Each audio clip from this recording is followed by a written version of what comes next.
Did you know that character attacks on your personality are often silent reflection of another person's internal conflict? Understanding this projection and protecting your peace is very important. When someone tears your character apart, they aren't actually looking at you. They're actually staring at themselves into a mirror. Most people experience a character attack as a direct strike against their worth. It feels intentional, it feels calculated, it even feels personal. But what if I told you the hostility isn't about you at all? It's about the person. What if it's a projection of a frantic attempt by someone else to escape their own unresolved shame? Today, I want you to join me as I dismantle the illusion of targeted malice and reveal the internal chaos often driving external attacks. Sit back. If your character has been attacked sometimes in your life and you've wondered why, I want you to sit back and follow through with this reflection. This is Life Wisdom with Dr. T, a place where healing meets growth and becoming begins. Let's begin by looking at the anatomy of unprovoked attacks. The anatomy of unprovoked attacks. Character attacks often feel sudden and disproportionate. You replay the intervention in your mind. Where did this come from? You will ask. What did I do to deserve this? Why are they so angry at me? Why do they find the need to lie and try to destroy my reputation? Did I miss something? You will ask all these questions because your mind is trying to figure it out. But here's what is strange. The intensity of their response rarely matches your actions. That's where you see the disconnect. They may accuse you of arrogance when you simply set a boundary. They will call you selfish when you simply protected your time. Or they will label you dishonest when you speak plainly. The attack feels personal, yet it lacks objective evidence.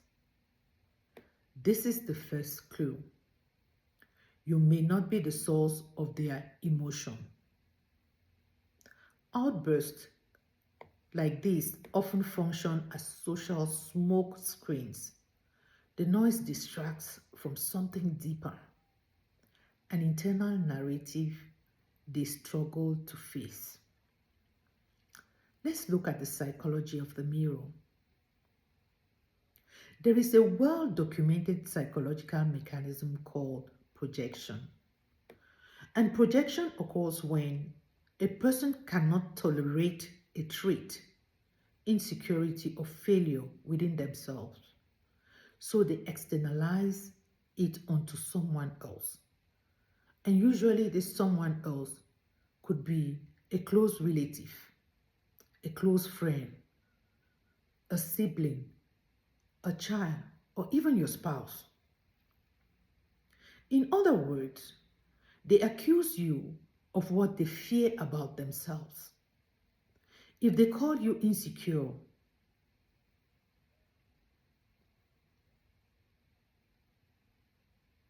ask yourself,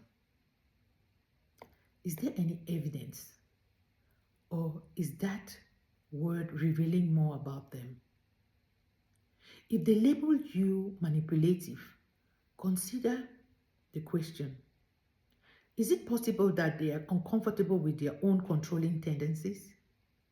The specific language used in insult often acts as a roadmap to the attacker's internal conflict. We subconsciously target in others what we haven't healed within ourselves. And when shame is unprocessed, it looks for an outlet, and that outlet may just be you who found yourself around that person. They would often use hostility as a survival strategy. When someone cannot regulate their internal disappointment, failure, or shame, their nervous system activates fight or flight. Some withdraw, others attack. A character assault can be a desperate attempt to regain psychological balance by lowering someone else's perceived value. If I diminish, they would say things like this in their mind. If I diminish you, I feel elevated. And they often feel elevated when they put down another person.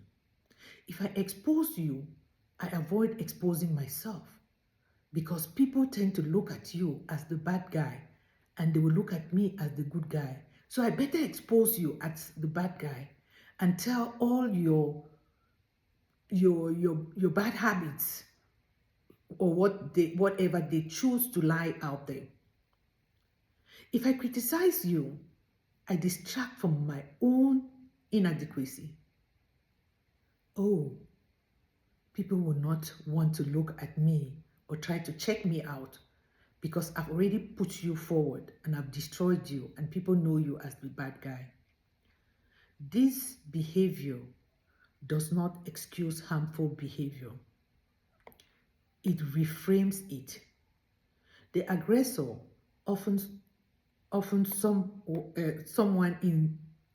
the aggressor may often attack you in an internal crisis because they are lacking the tools to process vulnerability without externalizing blame. Understanding this is important because it allows you to detach without absorbing. It's time to neutralize the emotional impact their behavior has caused to your own character. The goal is not to diagnose every attacker. The goal is to protect your peace. Here are some key distinctions. Use some constructive feedback. Be specific. Find some evidence. Deliver calmly and focus on behavior, not identity.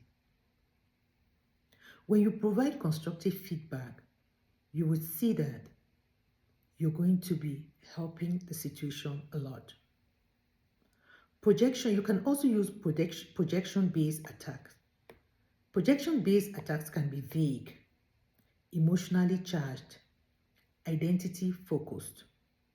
For example, they will say things like, you always do this. You are always doing that. You don't do this. And they may also lack proportion. When faced with projections, practice observation instead of absorption. Instead of asking, what's wrong with me? Ask, what might they be avoiding within themselves? Maintain psychological distance. Pause before reacting. Avoid defending yourself to someone committed to misunderstanding you. This is very important. Don't try to justify yourself. This person's goal is not to understand you. They want to shrink you. They want to belittle you so they can feel important. Limit engagement when dialogue turns hostile. Your self-esteem does not require every accusation to be disproven. Reclaim your narrative. You are not obligated to accept every invitation to conflict.